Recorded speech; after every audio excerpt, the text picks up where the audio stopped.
Sister Angelica accepted the award, saying she would never tire of her life's work.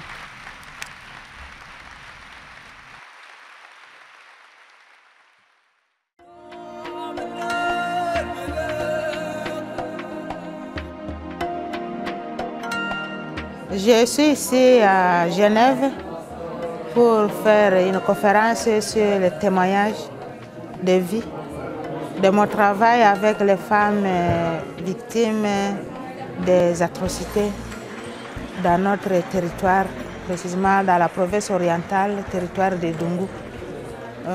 Témoignage de comment j'aide les femmes, les jeunes filles et les enfants victimes des atrocités de guerre chez nous.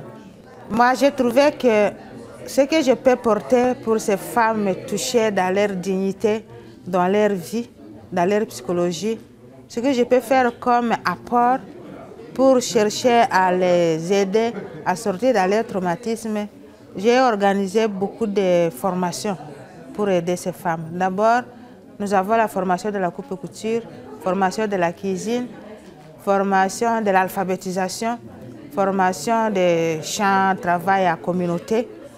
Et sur cela, nous avons aussi la boulangerie, semi-industrielle qui nous a été donnée par le prix Nansen, afin que ces femmes, quand elles viennent dans notre centre, quand elles viennent pour ces formations, puissent refaire leur vie, puissent sortir dans leur traumatisme. Quand elles sont occupées à faire ceci, cela, ça les aide à sortir de ces traumatismes pour s'intégrer dans la société.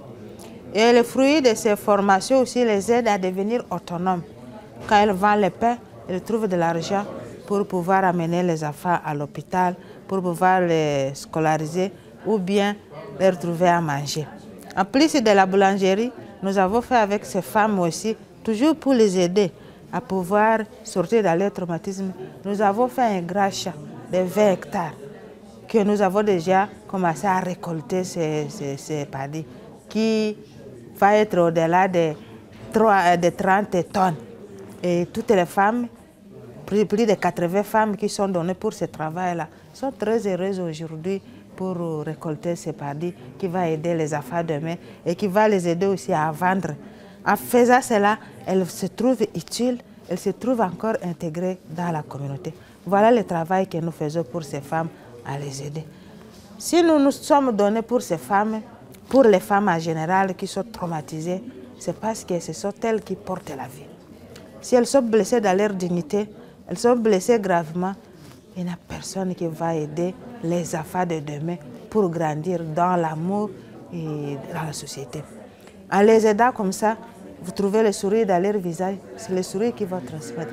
Si on ne les aide pas, elles trouvent que réellement elles sont abandonnées, comme elles ont souffert avec l'atrocité. Il n'y a personne qui s'occupe d'elles. Chaque jour, elle va transmettre cette souffrance, ces soucis pour les enfants. Et les enfants vont toujours se souvenir des mal que les parents ou bien la maman avaient reçu, que la grande sœur ou bien les grands frères avaient subi pendant la guerre. C'est pour cela que nous les aidons afin que cette histoire puisse s'effacer dans notre pays pour éviter des traumatismes ou bien des conflits au conflit. Voilà l'importance de notre enseignement auprès de ces femmes, qu'elles se sentent utiles pour la société.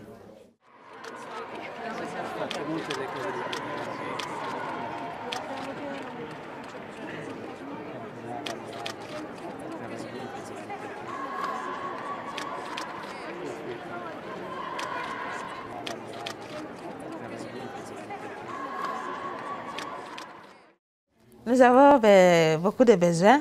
Je vais citer. D'abord, nous voulons créer la maternité. Parce que nous avons vu avec notre travail là de la boulangerie, vente des pains pour les femmes, elle va ça très bien. Ça a beaucoup aidé les femmes. Les autres ont soigné leurs enfants à cause de ces ventes-là. Ils ont amené les enfants à l'école, trouvé à manger aussi. Même des voyages. Ils se sont achetés des lits, des matelas, les vélos même, avec l'argent de la boulangerie. Nous avons constaté que, malgré la présence de la boulangerie, il y a encore des besoins. Parce que l'hôpital est cher. Nous avons vu qu'il est nécessaire de mettre la maternité qui doit être collée à la pédiatrie que nous avons construite et qui a commencé déjà à travailler le 25 octobre, qui a la capacité de 10 lits seulement. Or, moins d'un mois, nous avons déjà reçu plus de 200 enfants pour les soins. Un lit avait déjà accueilli 3 ou 4 enfants par lit. Et nous avons trouvé qu'il est nécessaire d'ouvrir la maternité de 20 lits directement et allonger encore une autre salle de la pédiatrie pour aussi totaliser 20 lits équipés. Nous n'avons pas assez de matériel. Nous avons commencé quelque chose parce que j'ai des enfants orphelins, pris des WC à la maison que je dois chaque fois transporter à l'hôpital. Si on nous demande de faire une semaine là-bas, qui va rester à côté de 2 ou 3 enfants à l'hôpital? Il n'y a pas d'argent pour payer les gens rester à l'hôpital. C'est pour cela que nous avons dit qu'il faut commencer avec la pédiatrie. Ça aide les enfants orphelins, ça aide les enfants de rescapés, ça aide les enfants de la communauté les plus vulnérables. Nous avons besoin de la maternité, allonger la pédiatrie. Nous voulons aussi, avec notre chat, aménager la route pour amener là-bas. Parce que nous pensons, pour la pérennisation de nos activités, cultiver les palmiers, les cacao, pour songer à l'avenir de nos activités demain. Nous voulons aussi avoir la connexion Internet pour nous faciliter la communication avec les donateurs qui auront mieux savoir ce qui se passe chez nous.